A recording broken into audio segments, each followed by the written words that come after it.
আমার এই ভাইয়ের যে ক্ষেত ছিল, ওই ক্ষেতের সব লাউ ডাল কাটি দিয়ে সব কিছুই নষ্ট করে দিয়ে চলে গেছে লোকজন। তা আমরা এখন বর্তমানে আসছিলাম শহরে ওদের আবাদ দেখার জন্যে। তো ওদের আবাদ দেখার পরে দেখলাম যে সব কিছু নষ্ট করে ফেলেছে মানুষ। কারণ মানুষও যদি নষ্ট করে তাহলে তো আর বলার কিছুই নেই, করার কিছুই নেই।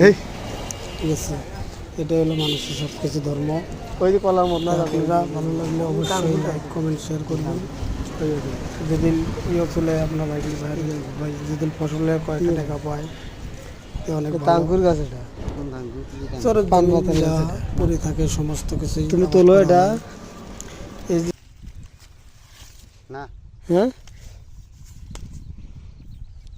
পান পাতা তাঙ্গুর গাছের নাগানে যেটা দেখে নিচ্ছি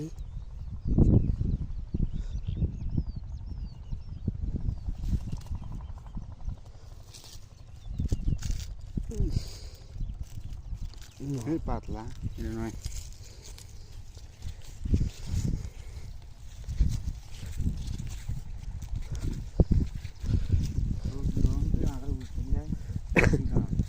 হুম